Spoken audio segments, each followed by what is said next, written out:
What up, everybody? I'm back again with another boxing video.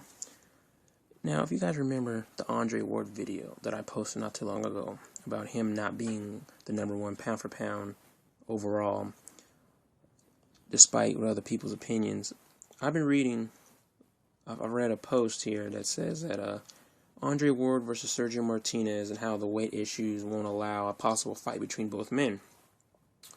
And so I was thinking a lot about Andre Ward, and it pretty much just reinforces my original opinion of how that he doesn't want to take risks to make big fights happen. Because at this point in time, after your win over Chad Dawson, the only fights you should be making, Andre Ward, are big fights. None of this #1 contender bullshit, none of these mandatories for your belt. Just fight big fights. I mean, real champions take real risks. Apparently he's not willing to take the risk of even going down to 160 or even attempting to negotiate a catch weight so this fight can happen. There's a quote by Ward saying that I would love to fight Martinez, but I don't think it is possible because of the weight. Martinez's people say that he is a small middleweight, and they are right. They say if I go down to 160, then a fight could happen, but I don't think that's possible. See, this is what I don't understand about Andre Ward. It seems that when he's in a position to win, he won't make any type of stipulation. He won't say anything negative about the fighter because the win is in the bag, as they say.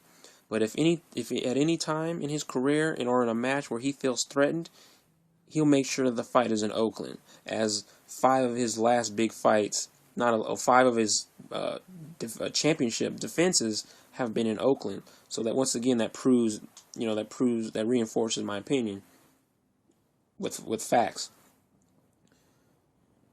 Sergio Martinez, is a small middleweight. Yeah, I can agree with that. But Andre Ward isn't that big of a guy. Okay, he fights at 168, but he can catch weight a middleweight fight, or even go down to 160 if he wanted to. I mean, he said he said it's possible to go up to 175, and I understand that putting on weight is easier than taking off weight.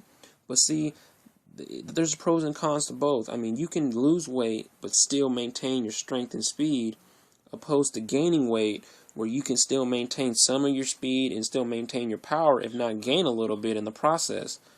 Unless you're Manny Pacquiao, where obviously, that none of that hangs over your head, and you manage to maintain power and speed, gaining weight. He's not like Pacquiao at all. I mean, there's really no excuse why this fight shouldn't be happening. Andre Ward should look at what Chad Dawson did. He's seen that Chad Dawson took a risk coming down 7 pounds south to fight him, and for the belts and all the marbles. So why can't Andre Ward follow suit and fight Martinez? I think a lot of people are probably looking at this at Andre Ward's last performance, and they automatically think that, oh, he's now pound for pound. Everyone should come to him. Yeah, it doesn't work like that. Floyd. We all, some of us can agree that Floyd Mayweather is the best of our era. But even he had to take risk. Even he understood that there were points in time of his career where he couldn't stay at a certain weight, and he had to move up to take on greater challenges. There's going to be a point in Andre's career where he has going to have to either do one of the two: either stay in his division and bring guys to him, which is what he's doing, or move down or move up to make big fights happen. Because 168, we all know of it as a filler division, and it's really in limbo for a lot of fighters there who always make the claim that they can't go down or they can't go up, yada yada yada. That this to me really decreases Andre Ward's stock, because you can't have people sitting around speaking positive of you, embracing everything that you have to offer and complimenting your boxing skills, when all you do is fight in Oakland, and all you do is have fighters come up to you or you won't go down to them. A lot of these guys, like Teddy Atlas, for example, he's overly complimentary of Andre Ward, and I just don't see it.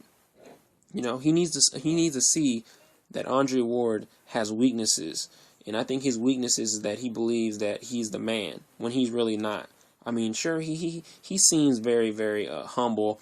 You know, he doesn't think so highly of himself like various other boxers do.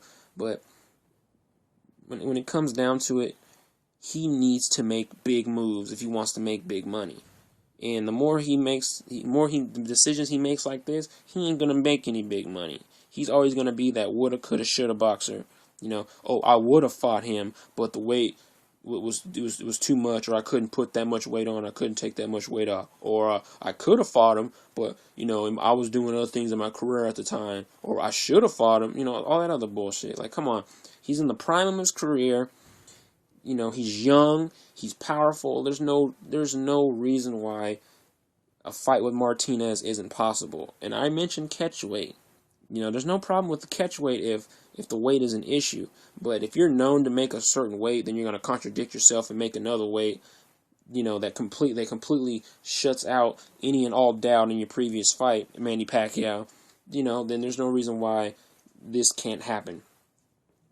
You know, I think Andre Ward feels that maybe Sergio is too much of a threat for him. You know, maybe he believes that he's too mobile, in that the angles are too much for him. That's what I believe. You know, he'd rather fight a guy who'll just stand there and willingly take shots. That's why I really want guys like Pascal and Tavares Cloud to call out Andre Ward and fast.